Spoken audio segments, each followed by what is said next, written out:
नमस्कार नमस्कार नमस्कार।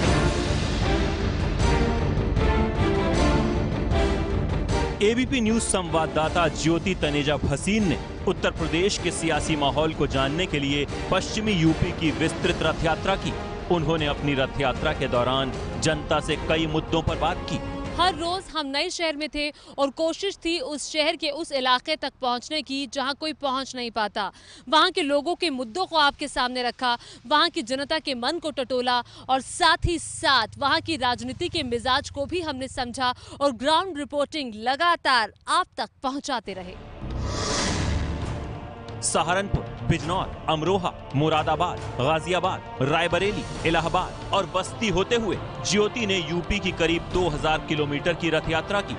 ज्योति ने हर राजनीतिक पार्टी के बारे में लोगों की राय जानी और उनके मुद्दे समझे। सबसे पहले देखते हैं कि ज्योति ने मायावती की पार्टी बहुजन समाज पार्टी के बारे में जमीन पर क्या देखा। एबीपी न्यूज की रथ यात्रा के दौरान जब लोगों से बात हो रही सहारनपुर, बिजनौर, अमरोहा, मुरादाबाद, गाजियाबाद, रायबरेली, इलाहाबाद और बस्ती होते हुए ज्योति ने यूपी की करीब 2000 किलोमीटर की रथ यात्रा की। ज्योति ने हर राजनीतिक पार्टी के बारे में लोगों की राय जानी और उनके मुद्दे समझे। सबसे पहले देखते हैं कि ज्योति ने मायावती की पार्टी बहुजन समाज पार्टी के बारे में जमीन पर क्या देखा। एबीपी न्यूज की रथ यात्रा के दौरान जब लोगों से बात हो रही थी तो लोग मायावती के समय की कानून व्यवस्था को याद करते थे। लोगों का कहना है कि हालात अब वैसे नहीं हैं। और दूसरी बड़ी बात ये कि पश्चिमी उत्तर प्रदेश में हमें बीएसपी के कार्यकर्ता काफी सक्रिय दिखाई दिए, लेकिन ये सक्रियता कम होती गई जैसे जैसे हम आगे बढ़ते गए, जैसे जैसे हम बुंदेलखंड गए और पूर्वी उत्तर प्रदेश तक पहुंचे। 5 सालों में यहाँ पर पूरी तरीके से गुंडागर्दी, कोटेदार को सताना, प्रधान से कमीशन लेना, सड़कों को रोक देना, कमीशन के चक्कर में सड़कें नहीं बनी। यूपी की सत्तारूढ़ अखिलेश यादव की समाजवादी पार्टी ने इस बार कांग्रेस के साथ गठबंधन किया है। इस गठबंधन पर ज्योति ने यूपी में कई जगह लोगों से बात की। ग्राउंड पर लोग एसपी और कांग्रेस के गठबंधन की खूब चर्चा कर रहे हैं। कई सीटें ऐसी थी जहां पर इन दोनों पार्टियों के उम्मीदवार एक दूसरे के आमने सामने थे, जो गठबंधन के खिलाफ बात जाती है।